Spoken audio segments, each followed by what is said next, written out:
তার মা ইতিমধ্যেই পাচ্ছেন, মানে তাকে দেখে অনেক মহিলা কেঁদে দিচ্ছেন। এটা যদি শেষ দিন পর্যন্ত থাকে তাহলে কিন্তু পানিহাটিতে পরিবর্তনের সম্ভাবনা থাকবে। আমি অভয়ার মাকে পানিহাটিতে ক্যান্ডিডেট করলো, আমি মনে করি যে বিজেপি রাজনীতির জায়গা থেকে তারা 180 ডিগ্রি সরে গিয়ে এই রাজনীতিটা করলো। পানিহাটির লড়াইয়ে অভয়া তিন তিন পক্ষেরই ক্ষেত্রে, বাম, তৃণমূল এবং বিজেপি, তিন ক্ষেত্রেই কিন্তু একটা ইস্যু। কিন্তু এবার তৃণমূলের রাজনীতিটা বুঝতে পেরেছে, কাটা দিয়ে কাটা, মানে তোলা যেটাকে বলে, মানে তৃণমূল কংগ্রেসকে কিন্তু বিজেপি এবার ধরে ফেলেছে।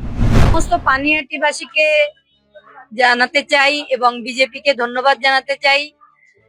আর পানিহাটিবাসীকে বলবো, আপনারা পদ্মফুলে ছাপ দিয়ে একবার আসুন, আপনাদের জন্যই আমরা আসব। শুধু আপনারা বলবেন আপনাদের কি প্রবলেম, আমরা সেটা পালন করার চেষ্টা করব। নমস্কার, আপনারা দেখছেন দ্য ইন্ডিপেন্ডেন্ট বেঙ্গল। আমি ঋতিকা।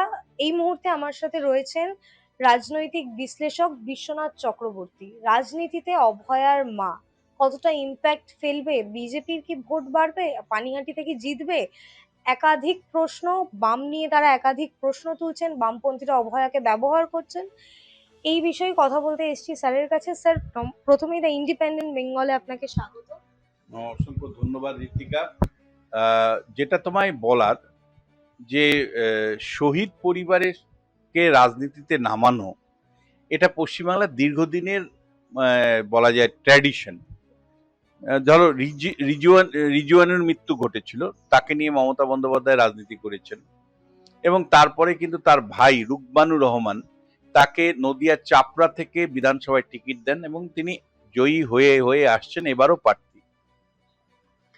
তুমি যদি লক্ষ্য করো, এর আগেও আমরা দেখেছি নন্দীগ্রামে ফিরোজা বিবিকে কিন্তু মমতা বন্দ্যোপাধ্যায় প্রার্থী করেছিলেন এবং নন্দীগ্রাম থেকে ফিরোজা বিবি কিন্তু জয়ী হয়েছিলেন 2011 বিধানসভা নির্বাচনে।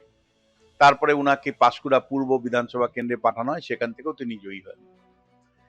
এই ট্র্যাডিশন, মানে শহীদদের যে শহীদদের রক্ত যাবে না কো ব্যর্থ, এই কথাটা রাজনীতির ক্ষেত্রে প্রযোজ্য। আসলে শহীদদের রক্ত এবং তাকে নিয়ে আবেগ এবং সেই নিয়ে ভোট, এটা পশ্চিমবাংলার বছরকে বছরের কিন্তু একটা ট্র্যাডিশন। মানুষ ভারতবর্ষের কনটেক্সটে যদি দেখো, ইন্দিরা গান্ধী মৃত্যু হয়েছিল, তারপরে ইন্দিরা গান্ধী শহীদ হওয়ার পরে 415-র বেশি আসন নিয়ে জয়ী হয়েছিল কংগ্রেস, রাজীব গান্ধী। ইন্দিরা গান্ধীর মৃত ইন্দিরা গান্ধীর প্রভাব এতটাই ছিল নির্বাচনে যে দমদমের মতন কনস্টিটিউয়েন্সিতে বামেরা হেরে গেছিল সেবার। ফলে এটা খুব নতুন কিছু নয় এবং শহীদের রক্তকে ব্যবহার বা শহীদকে সামনে রেখে, তার পরিবারকে সামনে রেখে রাজনীতি এবং শহীদ মানে লাশের রাজনীতি পশ্চিমবাংলার মানুষ দেখেছে। জঙ্গলমহল থেকে লাশ এনে তৃণমূল কংগ্রেস, মমতা বন্দ্যোপাধ্যায় সে তোমার গিয়ে তখন তৃণমূল কংগ্রেসের সাধারণ সম্পাদক ছিলেন মুকুল রায়, তারা কলকাতায় এনে লাশ প্রদর্শনী করতেন। উদ্দেশ্য কি ছিল? মানুষকে ভাবাবেগে চালিত করা। আবার মানে এটা কেবলমাত্র বামেরা করেছে তা নয়, তোমার মনে থাকতে পারে তপন দত্ত মার্ডার কেস। মানে তপন দত্ত ছিলেন তৃণমূল কংগ্রেসের, তিনি বালি অঞ্চলের যেভাবে বেআইনিভাবে মানে পরিবেশ ধ্বংস করে যেভাবে নির্মাণ হচ্ছিল সেগুলো নিয়ে আন্দোলন করছিলেন। সেটা আবার তৃণমূলেরই একাংশ পছন্দ করেনি, স্বার্থের দ্বন্দ্বে তাকে সরে যেতে হলো। তার ন্যায় বিচারকে নিয়ে তপন দত্তের স্ত্রী প্রতিমা দত্ত দিনের পর দিন মানে আন্দোলন করেছেন। শেষ পর্যন্ত 2016 সালে বাম কংগ্রেসের হয়ে তিনি দম জুড়ে প্রার্থী হয়েছিলেন, যদিও জামানত জব্দ হয়েছিল সেবার তার। শহীদের পরিবারকে ব্যবহার করে কখনো জয়ী হয়েছেন, কখনো জয় পাননি, এরকম উদাহরণ আমি তোমায় দুটো তিনটে বললাম। বিজেপি কিন্তু এবার তৃণমূলের রাজনীতিটা বুঝতে পেরেছে, কাটা দিয়ে কাটা, মানে তোলা যেটাকে বলে, মানে তৃণমূল কংগ্রেসকে কিন্তু বিজেপি এবার ধরে ফেলেছে, প্রশাসনের দিক থেকে ধরে ফেলেছে, কারসাজির জায়গা থেকে ধরে ফেলেছে এবং তৃণমূল যে অঙ্ক দিয়ে জয়ী হয় সেই অঙ্কগুলো বিজেপি প্রত্যেকটাই এবার প্রয়োগ করতে চাইছে। তার মধ্যে একটা অবশ্যই শহীদ পরিবারের স্মৃতিকে উস্কে দিয়ে তাদের নিজের মানে নির্ধারিত ক্যান্ডিডেট, বিজেপি পানিহাটিতে নির্ধারিত ক্যান্ডিডেটকে বসিয়ে দিয়ে যেভাবে শেষ মুহূর্তে অভয়ার মাকে ক্যান্ডিডেট করা হলো, সেটা বিজেপির যে রাজনীতির অঙ্ক বা বিজেপির রাজনীতি চর্চাকারী হিসাবে আমার কাছে অভিনব মনে হয়েছে। কারণ বিজেপি খুব ইমোশনাল লেস পার্টি, মানে বিজেপি রাজনীতিটা খুব শুষ্কং কাষ্টং। তৃণমূলের রাজনীতির মধ্যে যেমন একটা আবেগ কাজ করে, পারিবারিক স্তরে সেই আবেগটা সঞ্চারিত হয়, বিজেপি হলো একটু কর্পোরেট ঢঙে, একটু মানে সংগঠনটাও চালায় কর্পোরেট ঢঙে। ফলে এবং কর্মী সমর্থকদের মধ্যে সেই লেভেলে আবেগ নেই। মানে তৃণমূলের একটা পরিবারের সদস্য মারা গেলে তার পেছনে ঝাঁপিয়ে পড়ে অন্যরা। বিজেপির ক্ষেত্রে কিন্তু সেই ধরনের আবেগ ঘনভাবে কর্মী সমর্থকদের পেছনে নেতারা ছোটেন এমন না, নেতাদের পেছনে কর্মীরা ছোটেন, কিন্তু নেতারা কতটুকু ছোটেন আই হ্যাভ ডাউট। সেই রকম রাজনীতির বাইরে গিয়ে যেভাবে অভয়ের মাকে পানিহাটিতে ক্যান্ডিডেট করলো, আমি মনে করি যে বিজেপির রাজনীতির জায়গা থেকে তারা 180 ডিগ্রি সরে গিয়ে এই রাজনীতিটা করলো। এখন দেখার যে এর প্রভাব কি পড়ে। দেখো, আমি পরিষ্কার বলতে চাইছি আবারও তোমার দর্শকদের, যে তৃণমূল যে রাজনীতি করে সুবিধে পায়, বিজেপি এবার সেই সবগুলো তাস তৃণমূলকে ফেরত দিতে চাইছে। তারই প্রক্রিয়াটা শুরু হয়েছে লোকসভা নির্বাচনের সময়। রেখা পাত্রকে যখন ক্যান্ডিডেট করা হয়, রেখা পাত্র লোকসভা নির্বাচনে বসিরহাটে হেরেছিল বটে, কিন্তু তুমি যদি মানে বিধানসভা ভিত্তিক ফলাফল দেখো, তাহলে সন্দেশখালীতে বিজেপি 10,000 ভোটে লিড করেছিল। সেই রেখা পাত্রকে এবারও নামানো হয়েছে, অভয়ের মাকে নামানো হয়েছে। উদ্দেশ্য একটাই, মহিলারা এ রাজ্যে কি করে কতটা অসুরক্ষিত, নিরাপত্তাহীনতায় মহিলারা ভোগে, এটা হলো লক্ষ্মীর ভান্ডারের অ্যান্টিডোট। অর্থাৎ লক্ষ্মীর ভান্ডারকে আটকানোর জন্য মহিলা নিরাপত্তা ইস্যুটাকে তারা তুলে ধরতে চাইছে। এবং আরজি করের মতন ঘটনা, যেটা সারা পৃথিবীর অন্যতম মানে আন্দোলন হিসেবে পরিগণিত হয়েছিল, একজন না ডাক্তার, তিনি দীর্ঘ সময় কাজ করবার পর যেভাবে তার কর্মস্থলেই ধর্ষিত এবং হত্যা হয়েছিল, সেটাকে নিয়ে সারা পৃথিবীর মানুষ গর্জে উঠেছিলেন। ফলে ওই ইস্যুটা কিন্তু এবার নির্বাচনে আবার উঠে আসলো। এটা কার্পোরেট তলে ফেলে দিয়েছিল তৃণমূল কংগ্রেস, সেখান থেকে কিন্তু বের করে আনলো বিজেপি। এবং একই সাথে নিরাপত্তা, মহিলাদের নিরাপত্তার ইস্যুটাকে তারা তুলে আনতে পারবে এতে।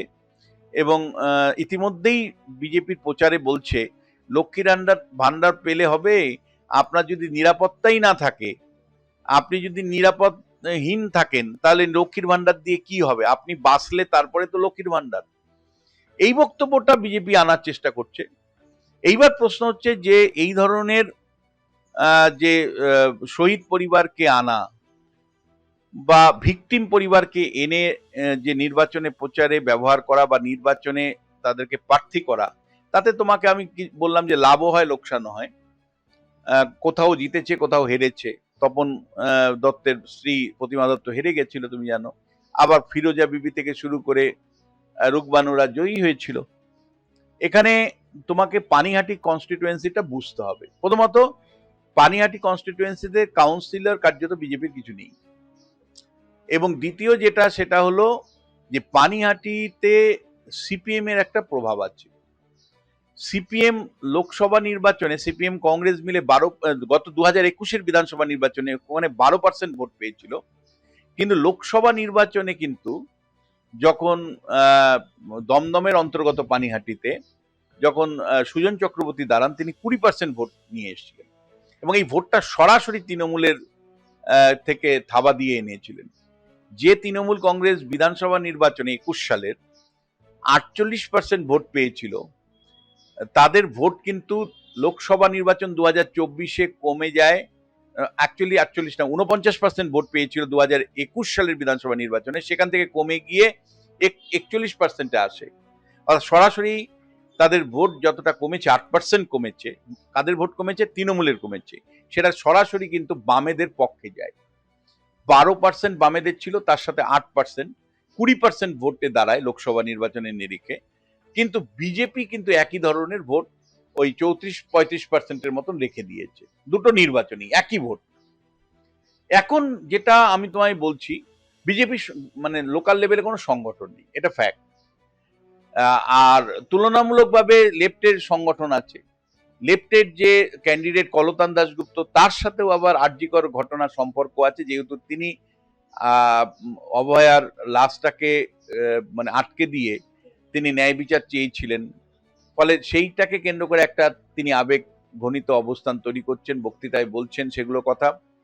আবার অভয় মা পরিষ্কার করে বলছে, আমার কোনো রাজনৈতিক দলের বিরুদ্ধে লড়াই নয়, আমার ন্যায় বিচারের প্রশ্নে লড়াই, আমার নিজের কিছু পাওয়ার নেই, আমার মেয়ের শুধু নয় সমগ্র মহিলা সমাজের নিরাপত্তার জন্য আমি যাতে কথা বলতে পারি পানিহাটির তরফ থেকে, সেই পানিহাটির মানুষের কাছে মানে অনুরোধ করছি আমাকে ভোট দিন। আর তৃণমূল কংগ্রেস তাদের 15 বছরের উন্নয়নের খতিয়ান সামনে রেখেছে। তৃণমূল কংগ্রেসের সমস্যা হলো নির্মল ঘোষ, তিনি যেমন সংগঠনটা ওই অঞ্চলে গড়ে তুলেছিলেন, আবার তার বদনামও আছে। সেই বদনাম এবং এই অভয়ার সাথে সম্পর্কিত, যে কেন দ্রুততার সাথে নিয়ে যাওয়া হলো, কেন পুড়িয়ে দেওয়া হলো, ইত্যাদি ইত্যাদি যে অভিযোগগুলো বিরোধীরা করেন, সেই অভিযোগগুলো অভিযুক্ত হলো তৃণমূল বিধায়ক ছিল। ফলে তিনজন ক্যান্ডিডেটই যদি তুমি দেখো, তাহলে কোনো না কোনো ভাবে অভয়া কেন্দ্রিক। ও মানে পানিহাটির লড়াইয়ে অভয়া তিন পক্ষেরই ক্ষেত্রে, বাম, তৃণমূল এবং বিজেপি, তিন ক্ষেত্রেই কিন্তু একটা ইস্যু।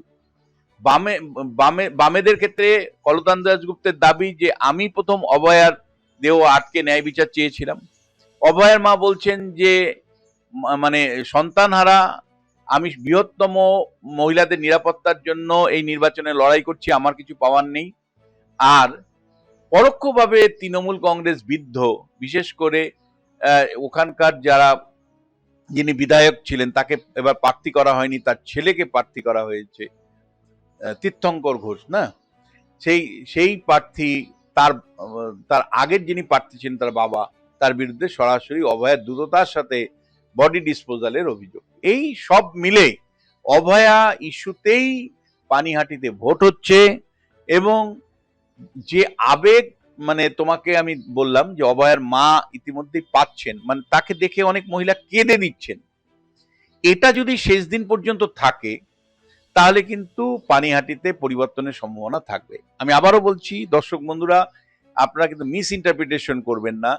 এই মুহূর্তে যে আবেগ মানে অভয়ার মার প্রতি মানুষ দেখাচ্ছেন, মানে অভয়ার মা দাঁড়ানোর সঙ্গে সঙ্গে মেয়েরা আঁচল দিয়ে চোখে জল মুছছেন, এটা শেষ পর্যন্ত ভোটের রাজনীতিতে টিকে থাকবে কিনা সেটা নিশ্চয়ই প্রশ্ন। কারণ তার মধ্যে কাদা ছোড়াছুড়ি হবে, তার মধ্যে আবেগ কমিয়ে আনার চেষ্টা করবে তৃণমূল, সিপিএম বা অন্য রাজনৈতিক দলগুলো। এবং তারপরে নির্বাচন পানিহাটিতে সুষ্ঠুভাবে হয় না, গত কয়েকটা নির্বাচন যদি সুষ্ঠুভাবে হয়, যদি শেষ পর্যন্ত আবেগ কাজ করে, তাহলে অ্যাডভান্টেজ অবশ্যই অভয়ের মাঠ থাকবে।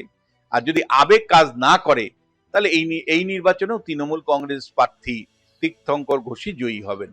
ফলে লড়াইটা আবেগের লড়াই, অভয়ার মা আবেগের প্রতীক। আবেগ আজকের দিনে আমি স্পষ্ট দেখতে পাচ্ছি, সেটা ভোটের দিন পর্যন্ত থাকবে কিনা, 29 তারিখ পর্যন্ত থাকবে কিনা সেটা ইম্পর্টেন্ট বিষয়, এবং তার উপর ভিত্তি করে কিন্তু ফলাফল হবে।